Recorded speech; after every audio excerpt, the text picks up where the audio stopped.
que anulou os atos praticados pela 13ª Vara Federal de Curitiba contra o empresário e réu confesso Marcelo Odebrecht na Lava Jato.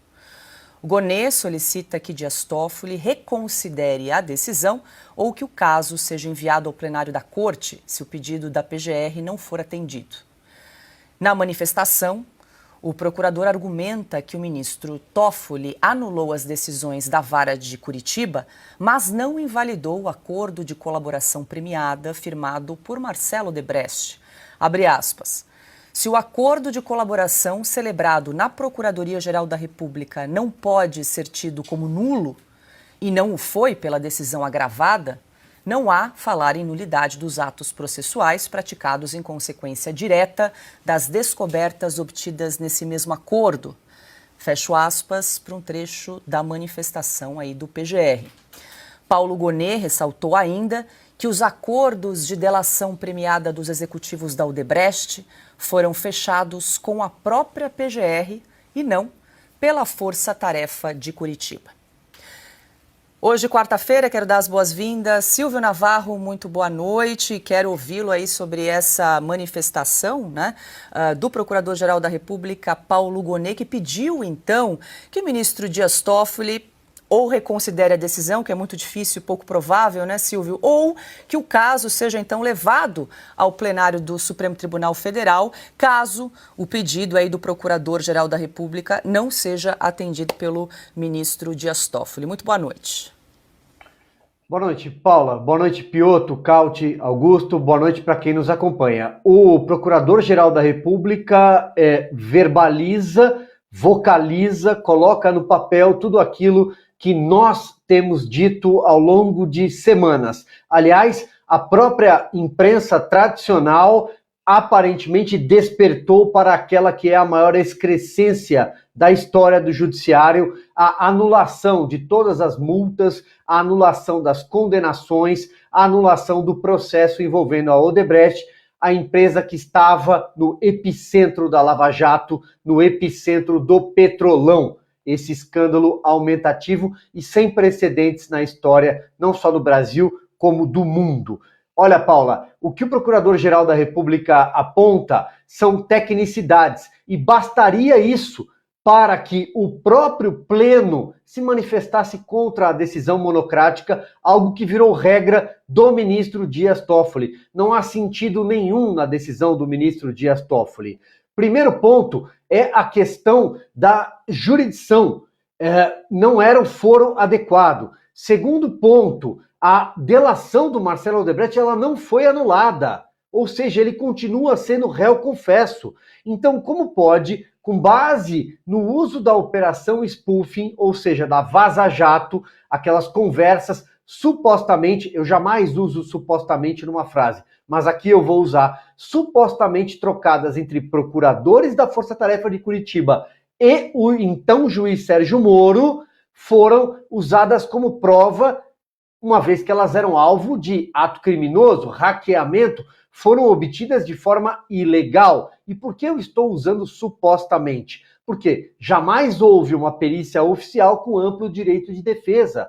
Isso foi chancelado por Ricardo Lewandowski e o Dias Toffoli herdou todo esse processo. Ou seja, utilizar as provas da Lava Jato para dizer que havia ali uma conversa, uma armação entre o juiz e os procuradores serviu para anular toda a prova mais robusta já construída durante a Operação Lava Jato, que encontrou na Suíça terabytes em 7 HDs dos programas MyWebDB e Drozes, que foram furados à broca, e somos repetitivos, sempre lembramos dessas cenas, porque foi aí que começou o fim do fim da Lava Jato. Foi aí que os acordos de leniência começaram a ser desconstruídos. Paula, então é evidente que o Pleno precisa se manifestar.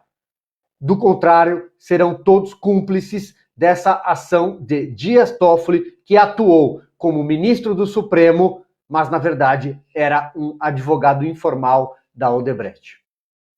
Adalberto Piotto, muito boa noite. Como é que você avalia aí essa contestação, essa manifestação do PGR, Paulo Gonet, que pede que o ministro Dias Toffoli reconsidere essa decisão, ou então que leve a plenário para que os 11 juízes possam apreciar, os 11 ministros possam aí apreciar o caso e não por meio aí de uma decisão monocrática como fez Dias Toffoli. Boa noite. Boa noite, Paulo, Augusto, Cauti, Silvio. Eu vou me juntar ao Silvio em alguns aspectos, só vou me permitir ir um pouco além.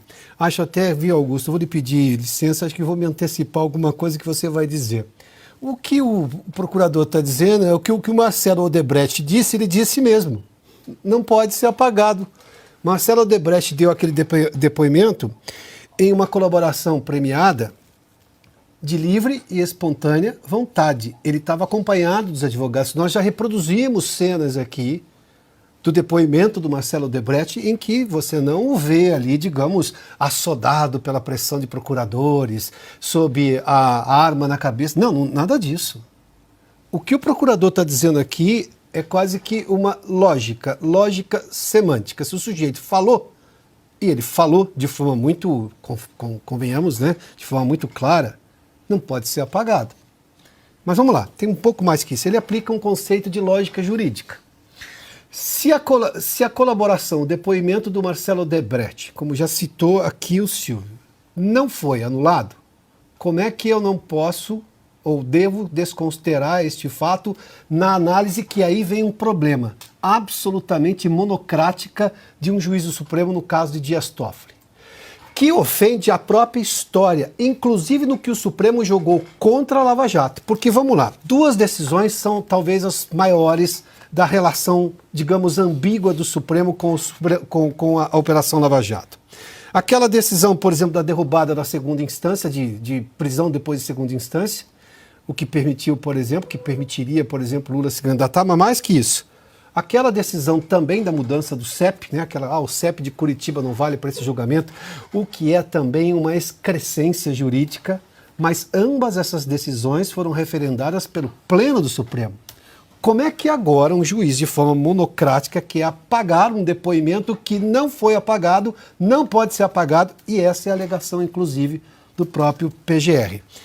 O que o doutor Gonet está dizendo aí, quando tem que criticar, criticamos, mas convenhamos que agora ele está defendendo meramente uma lógica jurídica. Ele está defendendo a verdade, o fato. Mais que isso, né? Eu vou repetir. O que o Marcelo Odebrecht disse continua dito. Não foi apagado dos autos. Como é que você ignora, como está querendo fazer crer o ministro Toffoli, ignora uma coisa para tomar uma decisão, mas aquela coisa continua existindo. Não tem nulidade absoluta. A colaboração continua existindo. E o que ele disse, ponto. É incrível como as coisas óbvias precisam ser ditas na República Brasileira, né? O que o Gonet está fazendo aqui é dizer as coisas mais óbvias no direito e no simples trato dos fatos. É só isso. Carlo Cauti, muito boa noite. Você que segue aí no Centro-Oeste, em Goiás, seja bem-vindo, Carlo Cauti. Quero ouvi-lo também em relação a essa manifestação da Procuradoria-Geral da República e do procurador Paulo Gonet. E ele tem dois argumentos, dois pontos que chamam aí a atenção nessa manifestação, né? Uma delas é levantar essa questão que realmente a delação premiada, o acordo de colaboração premiada não foi invalidado pelo ministro Dias Toffoli. E tem uma outra questão que o Gonet levanta, é que o acordo da Odebrecht ele foi homologado, foi confirmado pelo Supremo Tribunal Federal e não pela Justiça do Paraná. Porque o ministro Dias Toffoli, na sua decisão para anular as condenações, ele disse que então o juiz Sérgio Moro havia sido parcial e teria agido em conluio com a acusação. E Paulo Gonet diz, mas espera lá, o acordo foi homologado pelo Supremo Tribunal Federal e não tem nenhuma relação com a 13ª Vara Federal de Curitiba. Boa noite, Cauti.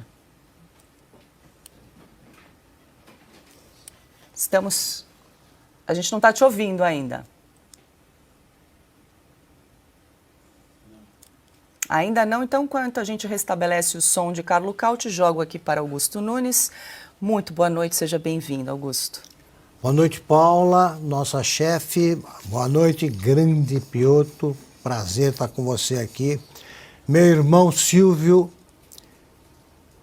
Carlo Cauti, nosso viajante. Boa noite a você que nos acompanha. Vamos a